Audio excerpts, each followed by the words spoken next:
Assalamualaikum warahmatullahi wabarakatuh. Mata kuliah pengolahan citra pertemuan 11 membahas tentang citra warna. Kenapa kita menggunakan citra warna? Karena dia deskriptor yang sangat berguna, ya. Bisa menyederhanakan proses identifikasi dan ekstraksi objek pada citra.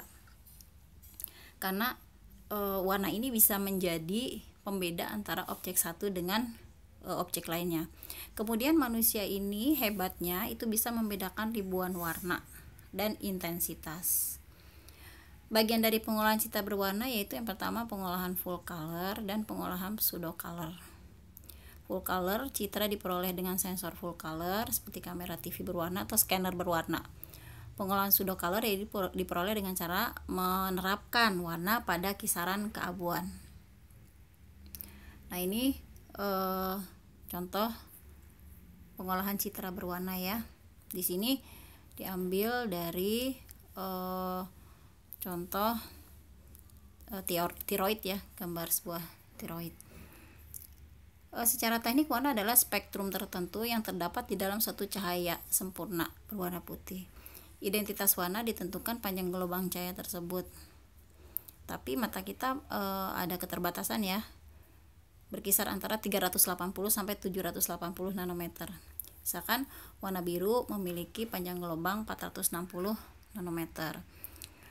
Cahaya matahari yang dilewatkan pada prisma itu akan menghasilkan spektrum warna. Warna objek yang diterima oleh penglihatan manusia itu tergantung dari cahaya yang dipantulkan oleh objek tersebut. Spektrum warna berada di antara inframerah dan ultraviolet. Jadi warna merah itu mempunyai range yang besar ya kalau kita lihat dari gambar ini.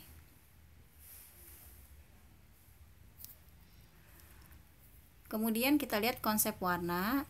Cahaya yang kita lihat itu bukan cahaya dengan satu panjang gelombang, melainkan kumpulan panjang gelombang tertentu. Jadi warna itu terbentuk dari kumpulan gelombang dengan panjang gelombang yang berbeda. Cara penyajian campuran elemen dasar untuk menghasilkan warna dinamakan dengan color space atau ruang warna. Nah, di sini sebuah warna bisa dihasilkan dengan kombinasi elemen dasar warna ya. Nah, kombinasi elemen dasar warna itu bukan hitungan matematis, tapi lebih pada pengalaman manusia dalam mengenali warna. Kadang untuk bisa menyajikan secara matematis itu harus menggunakan lebih dari 3 komponen warna. Nah, kita mengenal warna primer dan warna sekunder. Kalau misalkan warna primer kita yaitu campuran antara red, green, blue atau merah, hijau dan biru, ya. Komponen RGB saja tidak bisa menghasilkan semua spektrum warna kecuali jika panjang gelombangnya juga bervariasi. Nah, warna sekundernya yaitu magenta, cyan dan yellow, di mana magenta itu kombinasi antara red dan blue, cyan green dan blue, yellow adalah red dan green. Kalau misalkan dicampur antara red, green, blue dengan proporsi yang paling tinggi, maka dia akan menghasilkan warna putih. Kemudian warna primer versus warna sekunder pigmen. Kalau misalkan warna primernya itu, kalau tadi kan RGB, sekarang misalkan MCY, magenta, cyan, yellow, dia menyerap warna primer cahaya dan merefleksikan atau mentransmisikan dua warna lainnya. Nah, kalau utamanya MCY, maka sekundernya adalah RGB. Kalau magenta, cyan, yellow, kalau dicampur dengan komposisi warna tertinggi untuk magenta, cyan, yellow, maka akan menghasilkan nilai hitam. Kalau RGB menghasilkan nilai putih. Lalu ada istilahnya brightness, hue, sama saturation ya. Brightness itu intensitas kromatik. Kalau di bahasa Indonesia kan ini kecerahan ya, kecerahan dari warna. Sedangkan hue adalah panjang gelombang dominan dalam campuran gelombang cahaya. Warna dominan yang diterima oleh observer. Kita menyebut suatu benda merah atau biru, berarti kita menyebutkan hue-nya. Jadi hue itu warnanya ya. saturasi yaitu kemurnian relatif. Jadi kayak misalkan hue biru, saturasinya atau bisa kita bilang birunya itu, nah atau saturasinya itu biru banget, nggak biru banget. Nah saturasinya biru banget atau nggak biru banget, itu kalau pakai bahasa umumnya ya. Kemudian format warna itu tergantung kalau di gambar digital, yaitu sekumpulan titik yang disusun dalam bentuk matriks dan nilainya menyatakan suatu derajat kecerahan. Misalkan pada citra derajat keabuan 8 bit itu menyatakan 256 derajat kecerahan. Jadi 256 karena 8 bit itu kan berarti angka 0 sampai 7. Berarti kalau di dalam matriks citra paling tinggi 2/7 adalah 256. Pada gambar berwarna, nilai setiap titiknya adalah nilai derajat keabuan pada setiap komponen warna RGB. Misalkan nih, kalau satu titik pada sebuah citra 8 bit, karena misalkan citra ini warnanya terdiri dari 3 komponen yaitu RGB 8 bit, maka satu titik dinyatakan dengan 8 bit ya. Jadi 8 kali 3 adalah 24 bit, sehingga di dalamnya nanti ada 2/24 derajat keabuan atau kombinasi warna RGB. Kemudian di sini macam-macam color space. Yang pertama adalah RGB, ada CMYK, ada HSP, dan seterusnya. Kalau red, green, blue yaitu format dasar yang digunakan oleh banyak peralatan elektronik seperti monitor, LCD, TV untuk menampilkan sebuah gambar. Ya, pada format RGB suatu warna didefinisikan sebagai kombinasi warna RGB. Jadi maksudnya kalau misalkan warna merah atau hijau atau biru atau coklat atau warna apa saja yang terdapat di dalam monitor itu mesti campuran dari red, green, blue.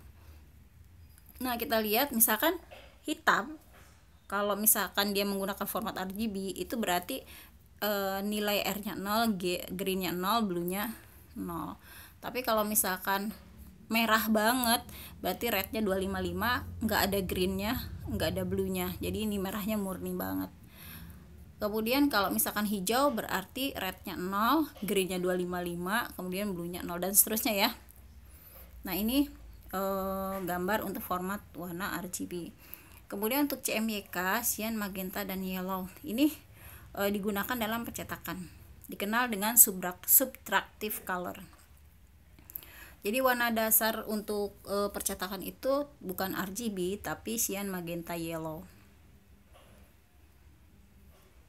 Nah, ini kombinasi setiap elemen menggunakan skala presentasi. Anda bisa lihat dari gambar itu, warna biru dan merah punya area yang lebih luas, banyak digunakan dalam percetakan. Kemudian ada yang namanya hue, saturation, dan value.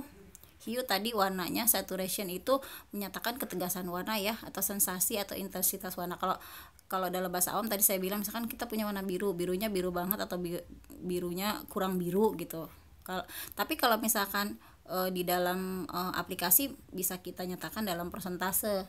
Kemudian value itu menyatakan derajat keabuan atau terang gelap dalam gambar. Jadi birunya cerah, birunya butek gitu istilahnya ya. Nah, itu value-nya. Atau ada beberapa yang menyebutkan value itu istilah lainnya lightness, tapi ada juga yang membedakan ya.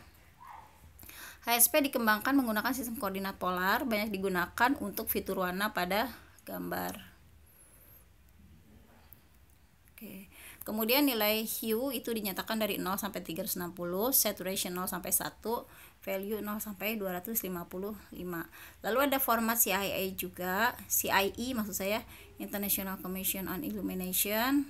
Jadi di sini untuk standar CIE itu disusun berdasarkan persepsi manusia dan baik untuk percobaan perbandingan warna.